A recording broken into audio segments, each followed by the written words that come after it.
Assalamualaikum warahmatullahi wabarakatuh. Di sini saya sebagai moderator yang akan memimpin jalannya diskusi pada kali ini. Baik, di sini dosen telah memberi tugas kelompok dan kelompok kami mendapatkan judul tentang feasibility plan. Adapun anggota kelompok yang diberi dosen yaitu 3 orang. Dan baik, saya sendiri Intensity Mu'ani, NIM 2019 53017, dan ada Muhammad Abid Misbahuddin 2019 53013, dan ada Asna Saadah 2019 53014. Baik, di sini saya membaca rangkaian presentasi yang akan saya gubrik bersama teman-teman saya. Yang pertama ada pembukaan, yang kedua penyampaian isi materi, dan yang ketiga ada kesimpulan. Selanjutnya kami mulai dengan sesi pembukaan. Alangkah baiknya bila kita bersama-sama membaca basmalah. Oke, next, selanjutnya pembacaan materi yang akan disampaikan oleh Asna Saadah. Asna Saadah, saya persilahkan. Assalamualaikum warahmatullahi wabarakatuh. Saya akan menjelaskan tentang pengertian feasibility plan. Feasibility plan adalah pemasukan terhadap kerja atau istilah proyeksi dalam acuan yang dihasilkan dari penelitian atau penyelidikan secara bersistem yang telah dilakukan, sehingga pada nilai akhirnya yang diambil adalah masukan hasil akhir yang diharapkan bisa tercapai. Feasibility sendiri mempunyai plan yang mengadai suatu unsur penegaknya yang arti dan fungsi nilai yang sangat-sangat memberi keuntungan di setiap produk prosedur yang menjalaninya.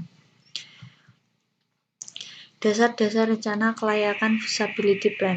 1. Kita harus mengetahui terlebih dahulu apa yang harus dieksplor, yang harus ditetapkan, dan apakah sudah cukup layak peluangnya untuk dieksploitasi. Tunjukkan ide yang terbaik agar peluang yang ditampilkan sangat memuaskan untuk keseluruhan. 2. Hal apa yang harus dipikirkan agar pembeli atau agen dan lain-lain yang mereka perlukan cukup membantu. Pikirkan untuk jauh ke depan bagaimana konsekuensinya yang akan terjadi. 3. Tentu saja di dalam dasar-dasar feasibility memiliki 3 acuan agar berjalannya sistem tersebut, yaitu pasar, manajemen, dan uang.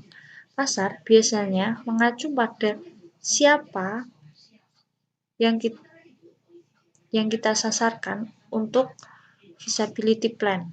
Kedua, manajemen biasanya adalah rencana yang akan kita bangun untuk membuat suatu proyek. Ketiga, modal. Kita harus memiliki modal agar proyek yang kita jalankan atau kita bangun sesuai dengan kebutuhan dan rincian-rincian pemasukan keuangan. Nilai. Tentu saja value sangat mempengaruhi pengetahuan akan kelayakan di sini, serta bukti-bukti dokumen. Titik acuan feasibility plan. 1. Tentunya menggunakan teknologi yang sesuai kebutuhan.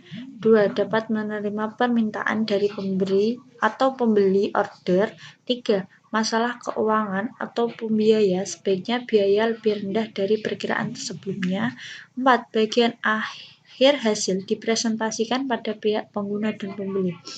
Teknologi ini biasanya para pembangun proyek itu menggunakan teknologi yang canggih sebagai dasar untuk proyek mereka maju, dan mereka juga dapat menerima permintaan dari pembeli atau pemberi order yang sangat memuaskan bagi konsumen atau pembeli atau pemberi order. 3. Masalah keuangan atau pembiaya, sebaiknya biaya lebih rendah agar tidak memiliki pengeluaran yang banyak sehingga merugikan dari pembuat dan penerima. Bagian akhir hasil dipresentasikan pada pihak pengguna dan pembeli. Biasanya hasil akhir yang dihasilkan itu bisa memuaskan para pembeli atau pemberi. Assalamualaikum warahmatullahi wabarakatuh.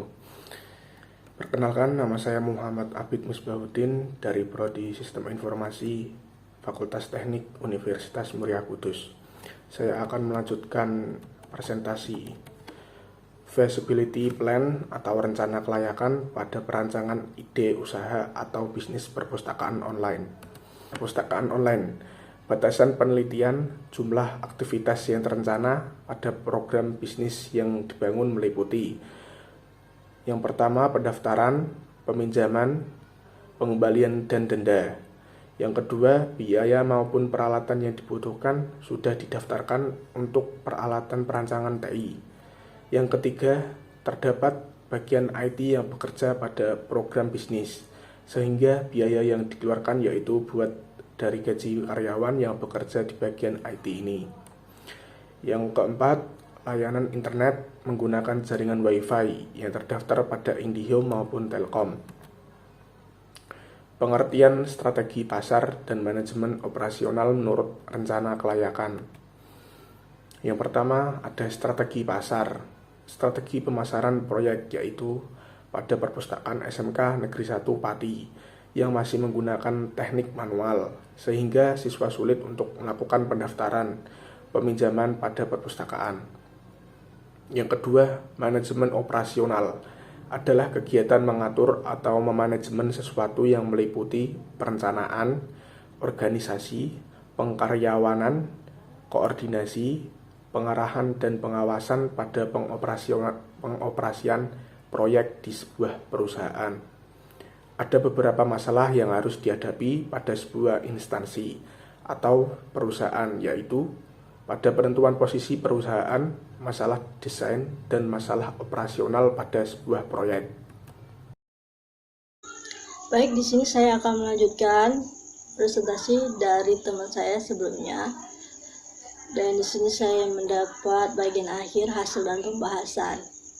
Terhubung dari hasil dan pembahasan ini, pastinya teman-teman saya tadi sudah membahas tentang penelitian sebelumnya, dan saya di sini akan membahas data hasil akhirnya yang digunakan penelitian kelompok 2 ini, yaitu tentang perencanaan kelayakan atau feasibility plan. Berhubung pada aspek ini penting, maka kami di sini menggunakan alat dan bahan. Alat dan bahan di sini saya menggunakan server seperti kabel jaringan, seperti Wi-Fi, komputer, dan domain lainnya yang berfungsi untuk penelitian ini. Dan kami juga di sini menggunakan bahan-bahan yang tentu untuk merakit hasil penelitian ini, seperti pemasangan atau membuat sebuah desain dan server lainnya.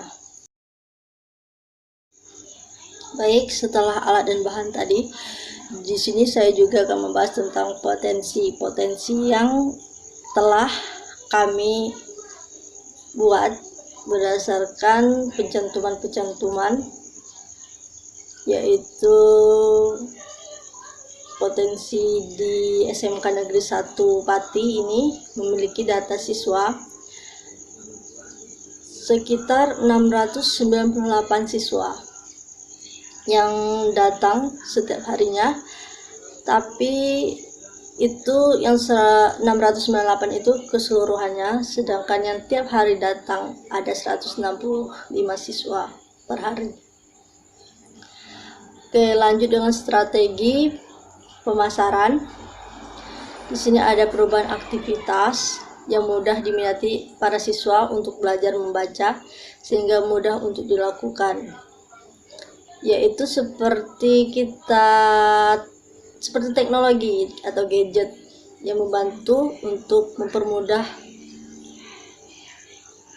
untuk belajar. Dan lokasi, di sini kami menggunakan lokasi yang paling banyak minat untuk belajar, sehingga memudahkan pembaca untuk belajar berinteraksi satu sama lainnya. Pemilihan teknologi di sini kami menggunakan alat, yaitu seperti alat komputer, atau HP, dan pastinya mereka memerlukan biaya yang sangat banyak. Namun dengan adanya peralatan komputer ini, semoga bisa mempermudah pegawai mengakses kegiatan apa saja yang dilakukan.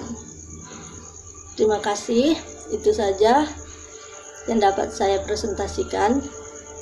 Apabila ada kesalahan, saya mohon maaf. Saya akhiri, wassalamualaikum warahmatullahi wabarakatuh.